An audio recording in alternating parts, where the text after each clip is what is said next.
I'm Scott Lachlan. This is the Data Chronicles, and here are your data points.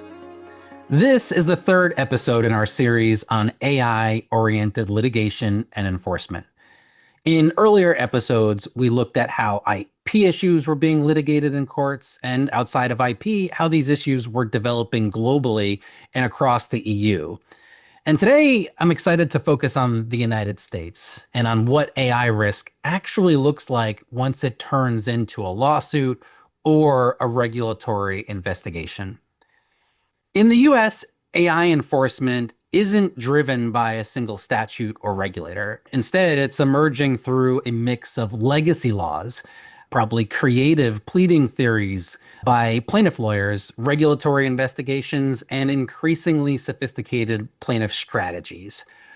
For companies, that means AI risk often becomes real, not in the abstract, but it happens when a product launches or there's a data incident, an automated decision ends up in a courtroom or an MDL, or frankly, that there is just a news story that brings attention to these issues. To talk about what's happening on the ground, I'm excited to have two of my partners join me on the podcast. Brett Cohen brings deep experience at the intersection of technology, regulation, and enforcement, with the particular focus on how U.S. regulators are adapting existing authorities to AI-driven systems.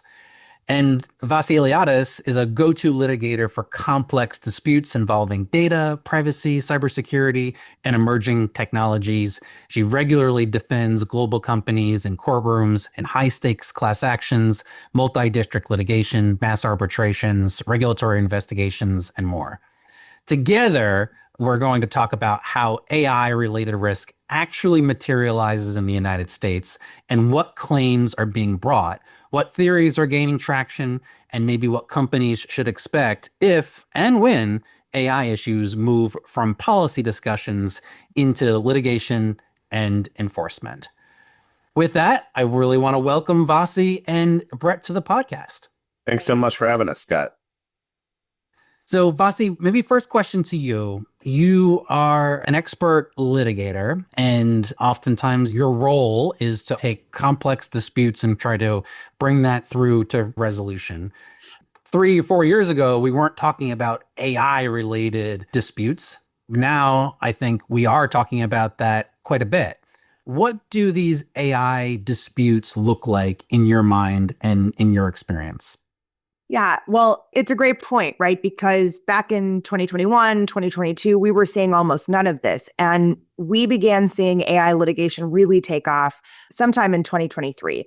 And it has only increased. The activity by not only plaintiffs' lawyers, but also the federal government, whether it's the FTC, state governments, state AGs, has really begun to take off in the last couple of years.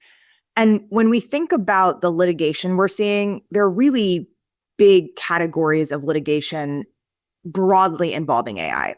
You have your copyright cases that were, the most active area for a long time, and I think still remain the most active area in class action litigation. So, claims that people are using AI models to train AI models on copyrighted data. You have your privacy class actions, which are proceeding across a number of different areas, but the example that we're seeing are chatbot wiretapping claims. When a user chats with an AI-powered chatbot or an AI vendor is listening in on a conversation, there are allegations that information is being intercepted in transit. And so you're starting to see wiretap claims and other related claims based on the use of AI in those consumer-facing interactions. And then you have your big category of consumer protection and deceptive practices claims based on AI, which I think is really taking from what we're seeing with the state AGs and the FTC and the types of investigations that they are focused on. In particular, right, are AI chatbots presenting deceptive behavior to users with a focus on minor users. So misrepresentation claims about what AI can do or unsafe or harmful outputs that the AI chatbot is making towards consumers. And then a few other categories that come to mind, which I think is still very much evolving, but you're going to see the product liability and safety types of class actions, AI-powered vehicles, AI medical tools, AI chatbots encouraging risky behavior, for example, and then a big category of employment or discrimination type of class actions. So it really spans a number of different categories, and it's going to, require litigation expertise across a number of different practices within litigation. And so it's really interesting to see. I think in all of these areas, we're still very much in the jurisprudence forming phase of these areas. There have been no major AI class actions or cases that have gone to trial. I think that the defendants in these cases are very aggressively litigating motions to dismiss because discovery would be incredibly challenging for companies in this case. And then I think, a case that has really been in the headlines over the last year is the Amazon case against Perplexity in the Northern District of California, which is one of the first major lawsuits about agentic AI and AI agents interacting with commercial platforms. What we're seeing there is really the fundamental clash over agentic AI software that can take actions on users' behalf, like buying products on Amazon. So that's a case, a B2B case that we're paying attention to as well. So it's a really diverse set of cases that have been proceeding, but you're right that it is, largely taken a few years to get going. And now we're really seeing quite a bit of activity over the last couple of years. Yeah. And, I think, Vasi, it sounds to me like the situation is a little chaotic in that there are so many different disputes that are happening in the courts from so many different angles, all kind of applying these traditional notions of, litigation against this new type of technology, right? You mentioned employment litigation and discrimination. You mentioned product liability. You mentioned kind of unfair, deceptive trade practices. And, that list goes on and on. And importantly, kind of maybe one of the things that you said that I would want to underscore here or amplify is that a lot of these cases have not been brought to full conclusions yet. And so the case law is at this moment kind of actively being written. And it is a place where there is, as a result, a lot of uncertainty about how all of those old laws would apply to this new emerging technology. It will get there in the same way that when the internet was created, we didn't have internet-oriented case law. Now we have abundance of that. But at this moment, we don't have that settled case law about how is it that this existing legal framework would apply to this new technology. That's exactly right. And so I think what it requires is a lot of close following. And in particular in litigation, as I think I mentioned a couple of minutes ago, a lot of the times the actions and the focus areas that the government is pursuing is going to impact what we're seeing in the courts and vice versa. And so I think it is important to keep an eye on the full landscape to understand really what are the key areas of potential exposure from a litigation and enforcement perspective, and then to be creative and flexible in how you're advising clients based on that. And it's something that Brett and I are doing frequently, day in and day out for clients, particularly on the enforcement side in the context of regulatory investigations, FTC and state AGs. And maybe, Brett, that's something that you want to touch on.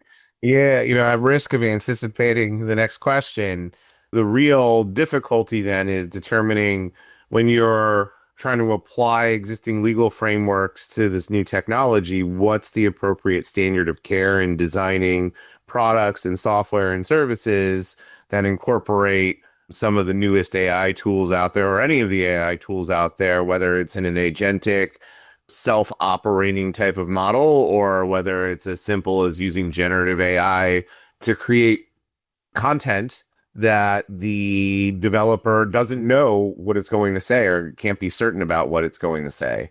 These are questions that courts and regulators and plaintiffs are struggling to answer. When they struggle to answer it, they look to a number of things, including, what is the latest policy debate in the legislature, what best practice standards are emerging.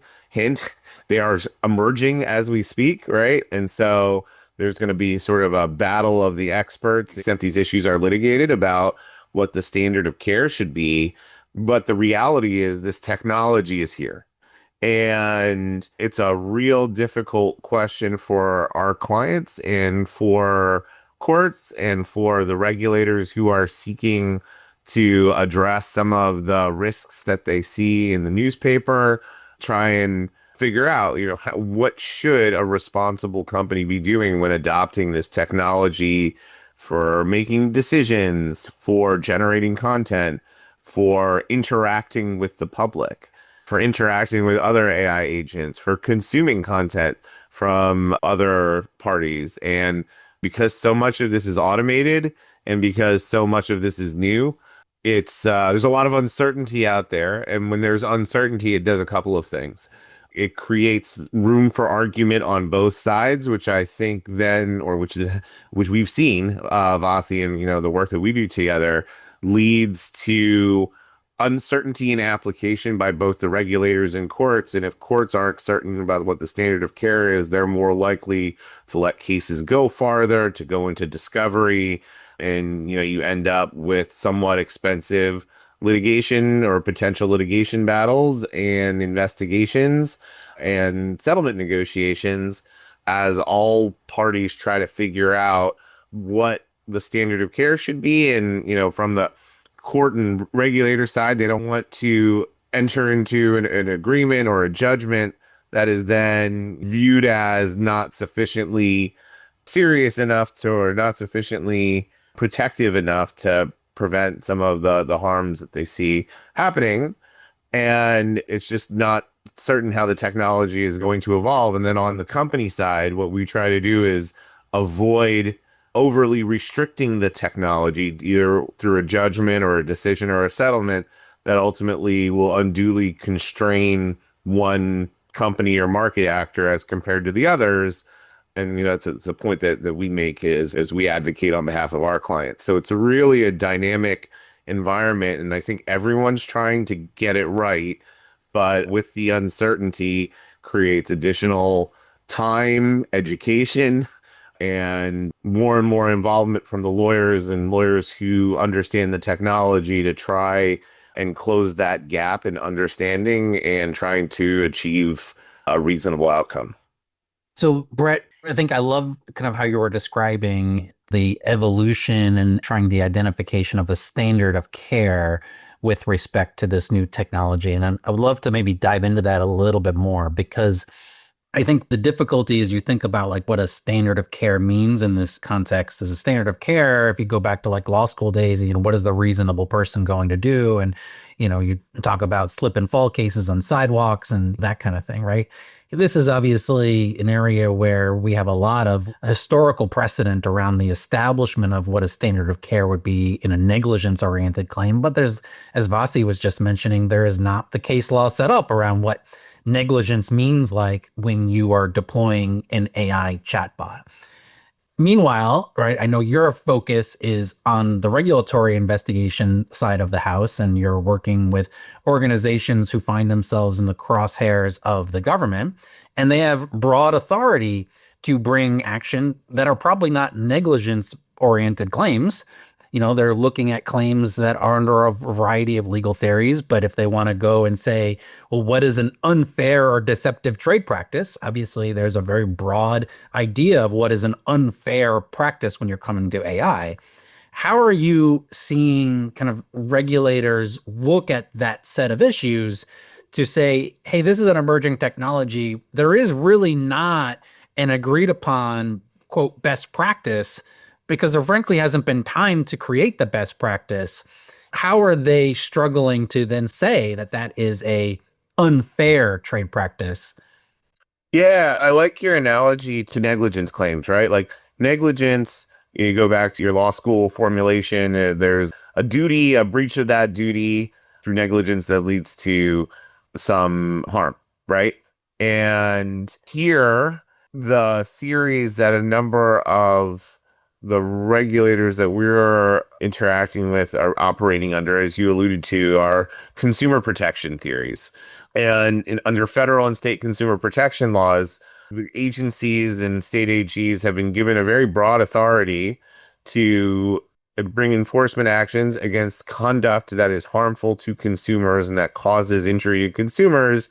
And these laws were intentionally written very broadly because Congress and because state legislatures recognized that there would be many different types of consumer harms that they wouldn't be able to anticipate. And what that generally requires is some sort of either deception of consumers, some sort of injury that is suffered by consumers, and some, rather than a duty by the company, some sort of obligation to help avoid that injury by consumers. And so it almost becomes kind of like a products liability type question. So how is this viewed? Through what lens is this viewed? Not to speak for the regulators, if we have any listeners of your podcast, but you see harm in the news, and these are really tangible, real world harms. Whether it's someone who is duped by an AI system or thinks they're going to purchase something, and the AI system hallucinates and it gets them the wrong thing, and they're harmed in some sort of economic or physical world way. And it's done because there was an error in the AI system. Or perhaps it's due to the inherent unpredictability of the AI system. And you can put all sorts of disclaimers up, but this is how consumers are using them these days. So the question is, who's responsible? And so the starting presumption is that a company is responsible for whatever products it puts out to avoid this type of injury or harm to consumers or downstream users of its products and online services. And so then we get to that question of the standard of care. But one of the reasons why AI is being used, it's revolutionizing everything that we do, is because it draws these conclusions and takes these diffuse data sets and finds these connections that we can't easily do ourselves, right? And creates a lack of explainability at times. There are some good AI systems that are helping to try and solve this problem, but you get a result, you get an output from the system that very often is very hard to explain. And so the reasonable response from a regulator is, well, this thing happened and it harmed someone, you're responsible for it. And in many cases, the operator of the AI system is unable to explain how it arrived at that conclusion. It says, well, in 99.9% of the cases, we did really great things with this technology, but we're going to have 1% where it does something really horrible. And we can't completely eliminate this, but we're going to try and do the best that we can. And that, is sometimes hard to hear for that 0.1% of people who were harmed by this product or service, right? There are ways to help that 0.1%, which is through private lawsuits by that 0.1%. But what we're seeing is then those types of cases, and maybe it's more than 0.1% in some circumstances, getting magnified and regulators coming and saying, well, you have a duty of care to prevent that 0.1% from happening, or to try and minimize it as much as possible. So I know, speaking for a long time, I think there's a sort of a good example of how we've been dealing with this. We see, and I've seen this now in multiple proposed settlement offers, in discussing this with regulators, a prohibition on generative AI systems producing incorrect information. And that's not something I can advise my clients to agree to, because generative AI systems inherently have the ability to generate incorrect information. And I can argue till I'm blue in the face that you can put a disclaimer up, and that a reasonable person would understand then that at some period, like, some of the outputs coming out of the system won't be 100% accurate. But that's not something that's been the starting point of these negotiations. So there's a lot of, again, this misunderstanding of the technology, or at least maybe even it's coming out of a good place of wanting there to be as much avoidance of harm as possible. But if we're going to live with this technology and some of its flaws, I think the standard of care is going to have to be something a little less than perfection. And those are the types of issues that we're dealing with. A point on that, which I think Brett made well, but just to put a finer point on it, I think what we're going to start seeing, and what we've begun to see, is the federal government and state AGs potentially recalibrating a bit on how they're focusing on enforcement to avoid stifling AI innovation, because there is this inherent tension, right? It's an incredible technology. It's not a perfect technology. But if you're going to enforce the laws in this way without the flexibility that's needed to be able to continue to innovate and use the technology, it puts companies in a very tough position. And so I think, one of the issues that we've been seeing frequently and what the government has been incredibly vocal about is an issue that I think everyone can agree on, which is safety for children and teens. And what does that mean? And so what standards are we putting in place, and how can companies do the best that they can to avoid some of the harmful outputs that we're seeing in real world reporting in some instances. But I think that it's not going to be the same sort of broad enforcement that we saw for a couple of years. It's going to need to be targeted. It's going to need to evolve, in particular to address these real issues, which is that you can't control the technology. You can do the best that you can. You can put in guardrails. You can put out disclaimers and notices, make sure that your platform has age appropriate design, some of the product issues that Brett was speaking about, but ultimately it's never going to be perfect, and it's going to have to be a standard that the companies can reasonably live up to given the nature of the technology. I think it's going to also, just a really quick point, it's the broader question we're going to have to ask ourselves as a society, which is, are we willing to live with some of these harmful outcomes to achieve the great benefits that we can from these types of technologies? And that's one that I think is really at risk with some of the positions that have been taken in litigation and trying to set the standard of care. And it's something that we have to address really, really thoughtfully. Yeah, and I think that's a fascinating kind of dynamic because the idea of what harm means in this context, and who experiences the harm in some ways is in the eyes of the beholder. Because I speak in a lot of schools with kids who are everywhere from elementary school to high school about their uses of AI, uses of the social media oriented platforms and communication tools. They would say that the harm from some of these laws is the fact that they can't access them any longer, or that there are restrictions that their parents can put on them. Obviously, that's kind of that's kind of a funny way of positioning what the harm is. But the idea of how is it that we're trying to establish what the line is for what the reasonable standard of care is, it's like a hard one. If you think of that we've had this issue in the past, I'm reminded of, car litigation that we've had for a long time, where it's like, okay, this is a defect in a particular car, but it only impacts 0.05% of all of the cars that come off of the assembly line. And but when it does happen, it results in death, right? It results in a significant issue. And that has been kind of an area that the courts have had to address and establish kind of more product liability oriented claims. And I wonder how that's going to find its way in the AI world. I guess, Fossey, my question for you is, if I'm understanding kind of what this dynamic looks like, that there are groups of people that everybody wants to protect. You mentioned kids and teens who are using these tools. How is it that we are, companies are going to be in a position to effectively defend themselves when that 0.05% risk transpires, given that there's no way of getting that risk down to zero?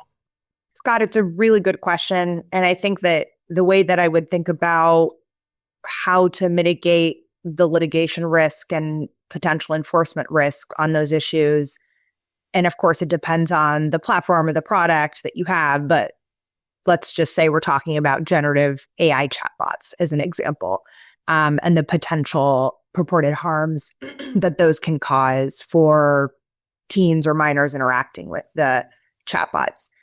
I would think about this in 3 different ways. One, is your platform or your product, has it been designed appropriately to, one, detect likely minor users to adjust the behavior or outputs of the chatbot accordingly for minor users. Think about what you have in place to block certain content or filter certain content, because there is an expectation that when companies are designing these products, they're doing it with children or minors' developmental limits in mind and what that would require and what's appropriate.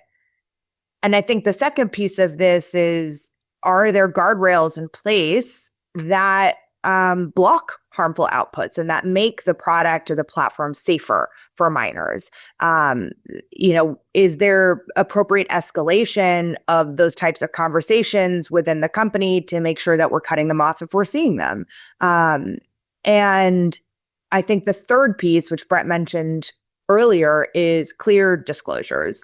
That's not going to be, the cure-all, but it's important to disclose to users and to minors that you're interacting with AI. This is not a human being. It can make mistakes. Don't, make sure that you're avoiding any implication that this can be, a human type of interaction or behavior, and that you can't trust it. It's going to give you some incorrect results sometimes. We're doing our best, but this is the reality of using this type of technology. So I think those are the three sort of big buckets that I can think of right now as ways to mitigate that risk.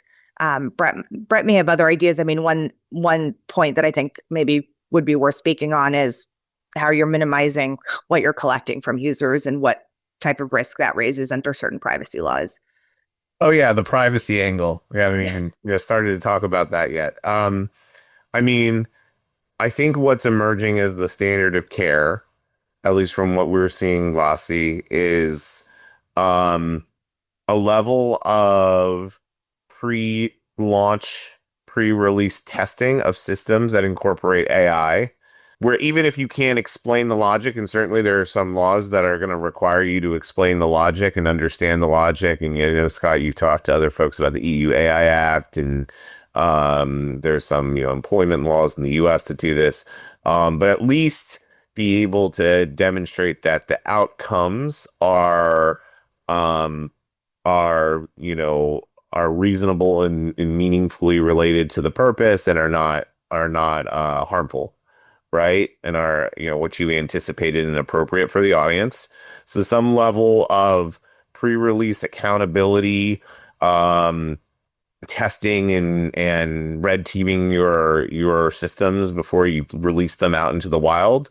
And then some sort of ongoing monitoring and oversight of those models, or of those AI systems, and making sure that they're doing what it's expected in the wild to respond to reports that they're not operating effectively.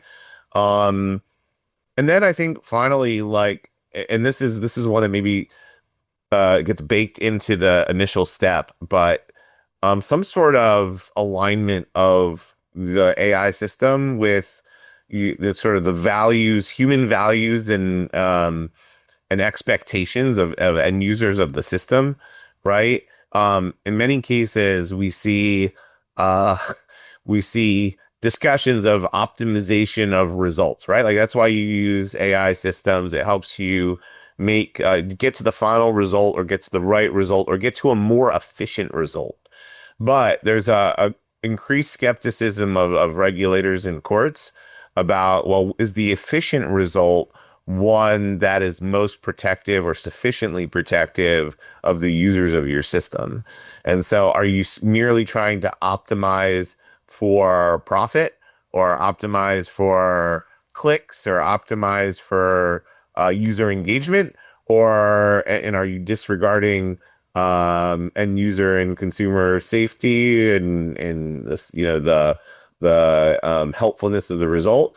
And if that's the case, and that's what you find in discovery, then that's not going to help your case in the long run. Yeah, I think that's really good. So maybe as we close here, maybe an ask question of both of you is that it seemed like 2025 was the year of chatbots and the year of kind of child and teen safety in connection with those chatbots from a regulatory enforcement perspective. Interested in your view about where that may be going. Is 2026 a repeat of 2025? Or should there be kind of other companies, other types of products that should be in particularly concerned about crosshairs coming in their direction? Brett, first to you. 2026 is going to be the year of AI agents. It's going to be the year of AI systems. Companies are getting more comfortable allowing them to operate autonomously and to make decisions. Obviously, you have autonomous cars, but I'm thinking also we're going to code logic into our systems that allows the AI to arrive at an output that we're going to follow without going through some of the guardrails that we talked about. And then to the extent that there are some harmful outcomes to consumers or end users, there are going to be questions about whether the companies follow the duty of care. And I'll say, many of them probably will not be robustly testing their systems to the level expected by regulators, and that will be the sort of the ground that we trod in 2026. Vasi, any predictions for what the future has for some of these products? I agree with Brett, particularly on agentic AI. I think in terms of litigation risk highlights, I think we're going to see training data lawsuits intensify, continue to be a big part of the litigation landscape, copyright and training data claims. I think we're also going to see likely a surge of securities litigation related to AI because more and more companies are using AI. AI-linked securities filings have grown sharply. I think, we're going to see continued claims about AI washing, so companies overstating their capabilities and using AI.